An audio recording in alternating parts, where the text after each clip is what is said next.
Chapter 2. Take charge of your life. When I was 21, I was broke and living in a small one-room apartment in the middle of a very cold winter, working on a construction job during the day. I usually couldn't afford to go out of my apartment in the evenings, where at least it was warm, so I had a lot of time to think. One night, as I sat there at my small kitchen table, I had a great flash of awareness. It changed my life. I suddenly realized that everything that happened to me for the rest of my life was going to be up to me. No one else was ever going to help me. No one was coming to the rescue. I later learned that when you accept complete responsibility for your life, you take the giant step from childhood to adulthood. Sadly enough, most people never do this. I have met countless men and women in their 40s and 50s who are still grumbling and complaining about earlier unhappy experiences, and still blaming their problems on other people and circumstances. And many people are still angry about something that one of their parents did or did not do to or for them 20 or 30 or even 40 years ago. They are trapped in the past and they can't get free. The greatest enemies of success and happiness are negative emotions of all kinds. It is negative emotions that hold you down, tire you out, and take away all your joy in life. It is negative emotions from the beginning of time that have done more harm to individuals and societies than all the plagues of history. One of your most important goals, if you want to be truly happy and successful, is to free yourself from negative emotions. And fortunately, this can be done if you learn how. The negative emotions of fear, self-pity, envy, jealousy, feelings of inferiority, and ultimately anger are mostly caused by 4 factors. The first of the 4 root causes of negative emotions is justification. You can only be negative as long as you can justify to yourself and others that you are entitled to be angry or upset for some reason. This is why angry people are continually explaining and elaborating on the reasons for their negative feelings. However, if you cannot justify your negativity, you can't be angry. For example, a person is laid off from a job due to a change in the economy and declining sales in the company. However, the individual is angry with his boss for this decision and justifies his anger by describing all the reasons why his being laid off was unfair. He can even get himself so incensed that he decides to sue or get even in some way. As long as he continues to justify his negative feelings toward his boss and the company, his negative emotions control him and absorb much of his life and thinking. However, as soon as he says, "Well, I've been laid off. These things happen. It's not personal. People get laid off all the time. I guess I'd better get busy finding a new job," his negative emotions vanish. He becomes calm, clear, and focused on the goal and on the steps he can take to get back into the workforce. As soon as he stops justifying, he becomes a more positive and effective person. The second cause of negative emotions is rationalization. When you rationalize, you attempt to give a socially acceptable explanation for an otherwise socially unacceptable act. You rationalize to explain away or to put a favorable light on something that you have done that you feel bad or unhappy about. You excuse your behavior or actions by creating an explanation that sounds good, even though you know that you were an active agent in whatever occurred. You often create complex ways of putting yourself in the right by explaining that your behavior was really quite acceptable, all things considered. This rationalizing keeps your negative emotions alive. Rationalization and justification always require that you make someone or something else the source or cause of your problem. You cast yourself in the role of the victim, and you make the other person or organization into the oppressor or the bad guy. The third cause of negative emotions is an over-concern or hypersensitivity to the way other people treat you. For some people, their entire self-image is determined by the way other people speak to them, talk to them, or about them, or even look at them. They have little sense of personal value or self-worth apart from the opinions of others. And if those opinions are negative for any reason, real or imagined, the victim immediately experiences anger, embarrassment, shame, feelings of inferiority, and even depression, self-pity, and despair. The fourth cause of negative emotions, and the worst of all, is blaming. When I draw the negative emotions tree in my seminars, I illustrate the trunk of the tree as the propensity to blame other people for our problems. Once you cut down the trunk of the tree, all the fruits of the tree, all the other negative emotions, die immediately. From this point forward, see and think about yourself as the master of your own fate. See yourself as completely in charge of your own life. Refuse to whine and complain about things that happened in the past, which cannot be changed. Instead, orient yourself toward the future and think of what you want and where you're going. Above all, think about your goals. The very act of thinking about your goals makes you positive and purposeful again. There's a large body of psychological literature that revolves around the concept of locus of control theory.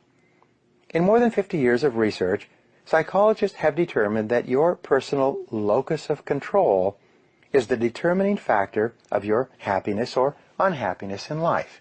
And here's why. A person with an internal locus of control is a person who feels that he or she is in complete control of his or her life. This person feels strong, confident, and powerful. He or she is generally optimistic and positive. He or she feels terrific about him or herself and feels very much in charge of his or her destiny. On the other hand, a person with an external locus of control is a person who feels controlled by external factors, by their boss, their bills, their marriage, their childhood problems, and their current situation. They feel out of control, and as a result, they feel weak, angry, fearful, negative, hostile, and disempowered. The good news is that there's a direct relationship between the amount of responsibility you accept and the amount of control you feel. The more you say, I am responsible, the more of an internal locus of control you develop within yourself, and the more powerful and confident you feel. There's also a direct relationship between responsibility and happiness. The more responsibility you accept, the happier you become. It seems that all three, responsibility, control, and happiness, go together. The more responsibility you accept, the greater amount of control you feel you have. The greater amount of control you feel you have, the happier and more confident you become. When you feel positive and in control of your life, you will set bigger and more challenging goals for yourself. You will also have the drive and determination to achieve them. You will feel as if you hold your whole life in your own hands, and that you could make it into whatever you decide to. The starting point of goal setting, then, is for you to realize that you have virtually unlimited potential to be, have, or do anything you really want in life if you simply want it badly enough and are willing to work long enough and hard enough to achieve it. The second part of goal setting is for you to accept complete responsibility for your life and for everything that happens to you with no blaming and no excuses. With these two concepts in mind, that you have unlimited potential and that you are completely responsible, you are now ready to move to the next step, which is to begin designing your ideal future.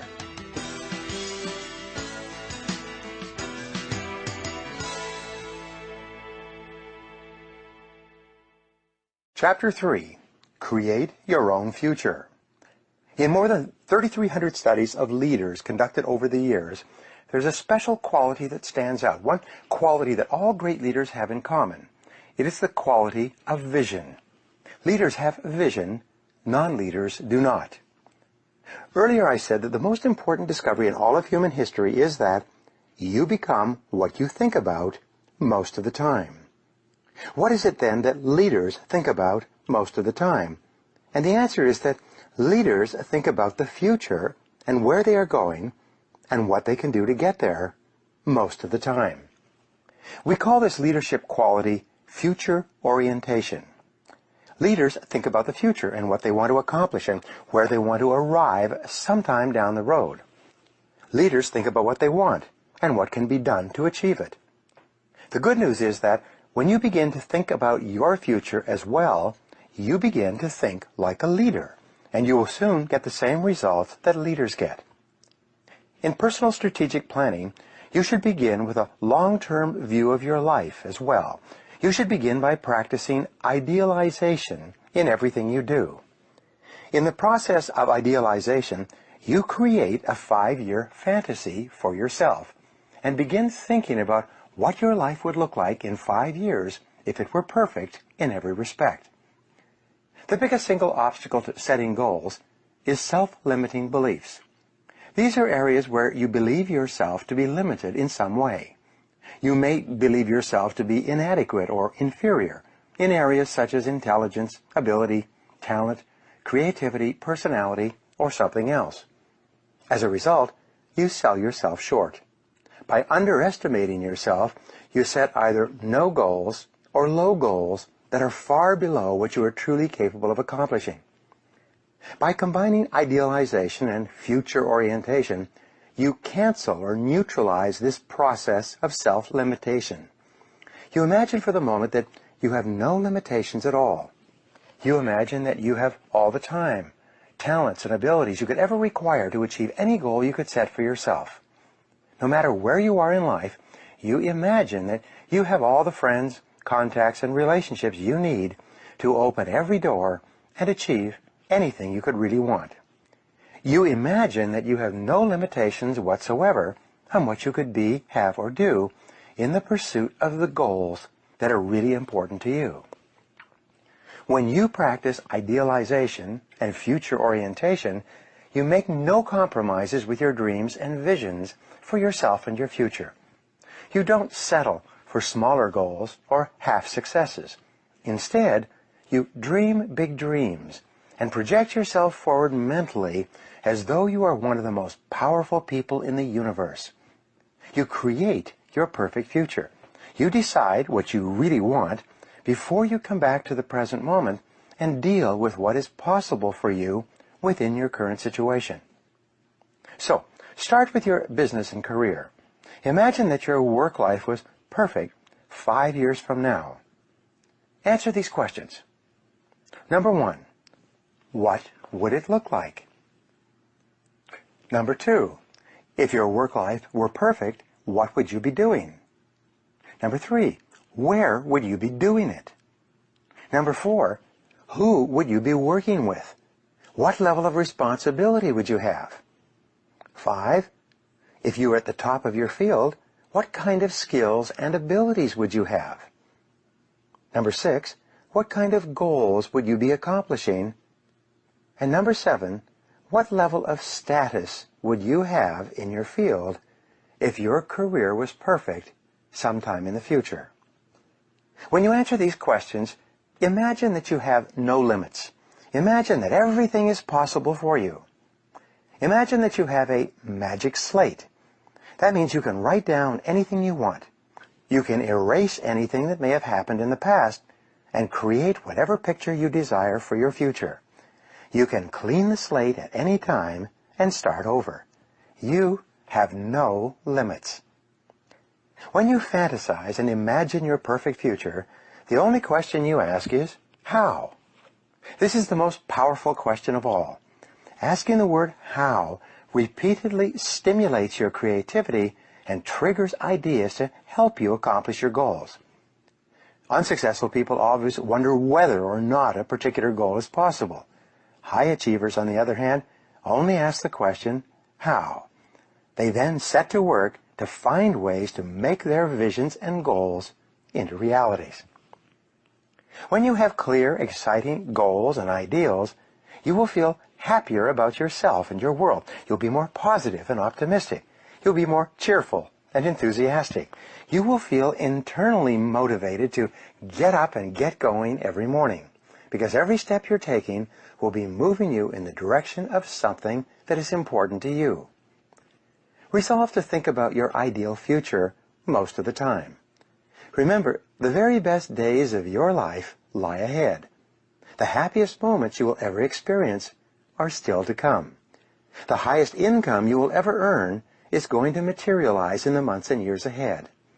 The future is going to be better than anything that may have happened in your past. There are no limits. The clearer you can be about your long-term future, the more rapidly you will attract people and circumstances into your life to help make that future a reality. The greater clarity you have about who you are and what you want, the more you will achieve, and the faster you will achieve it in every area of your life.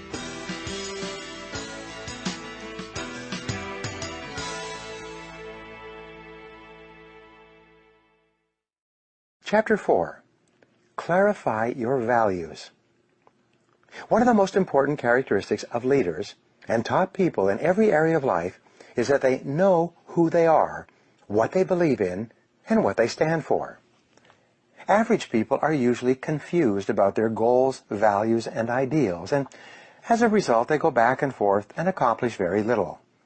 Men and women who become leaders, on the other hand, with the same or even fewer abilities and opportunities, go on to accomplish great things in whatever they attempt. Life is lived from the inside out. The very core of your personality is your values. Your values are what make you the person you are. Everything you do on the outside is dictated and determined by your values on the inside, whether clear or fuzzy. The greater clarity you have regarding your values on the inside, the more precise and effective will be your actions on the outside. You can imagine your personality by thinking of a target with concentric rings, from the inside to the outside.